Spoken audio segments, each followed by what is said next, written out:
He reached under the stairs and plucked her out, swinging her through the cool night air and bringing her to rest on his hip. "I have someone I want you to meet." Cat buried her face in his soft shoulder. He carried her into the screened-in porch. The light inside was weak and old-looking and buzzed like the cicadas outside. The man sitting in the plastic chair looked at Cat's father, then at Cat.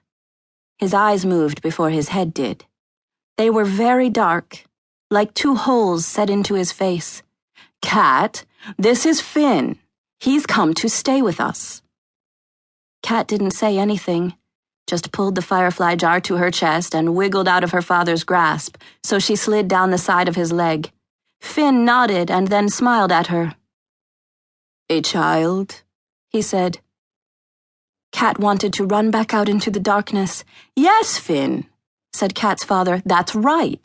My child, my daughter."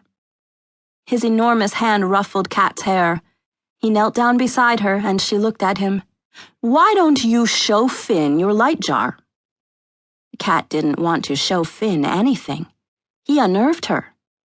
In certain ways, Finn resembled the few adults Cat had seen in her short life.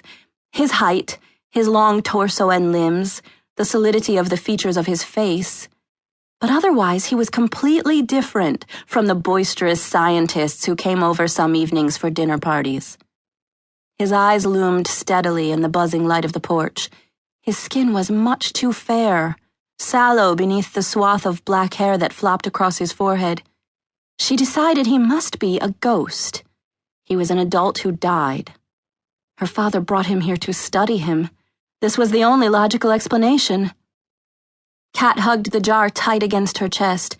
Finn didn't move, didn't even twitch the muscles in his face. "Don't be rude," her father said gently. "We need to welcome Finn into our home." He straightened up, and Cat took a deep, shaking breath and stepped forward, feet rasping across the porch's painted wooden floor.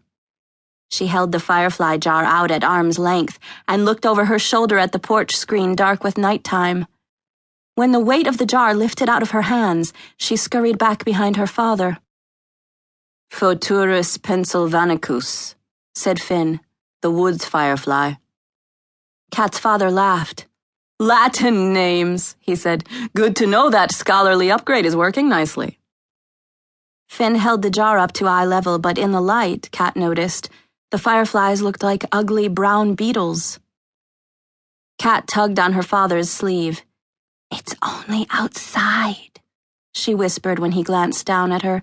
"It's only a light jar outside." She wondered what would happen if Finn stepped beyond the boundaries of the porch, if the yellow light made him visible, if his true nature would cause him to melt back into the shadows.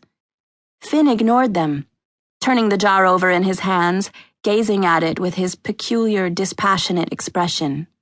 "Oh, of course," said her father. Finn's head jerked up. "Let's go outside. Come along." Finn stood, his narrow body unhinging at the waist. He handed the jar to Cat and smiled, but Cat grabbed the jar and pushed through the door, out into the cool, dampening night. The fireflies glowed again. She could hear them knocking against the glass. "How lovely," said Cat's father. "Lovely," repeated Finn, as though the meaning of the word eluded him. For a moment, Cat stood in the darkness, her back to Finn and her father. She wasn't ready yet to see what Finn had become in the darkness. The surrounding forest rustled and shimmered against the starry sky. The glass from the jar was warm beneath her hands. She wondered if fireflies could protect you from ghosts. Probably not if they were trapped in a jar. Cat bit down on her lower lip, and then she unscrewed the lid and the fireflies streamed out, leaving streaks of light in their wake. Cat dropped the jar to her side. She took a deep breath. She turned around and gasped. Finn had blended into the darkness, just as she predicted, but his eyes, gazing levelly out at the forest, shone as silver as starlight. That night, Cat couldn't sleep. Whenever she closed her eyes, she saw two flat discs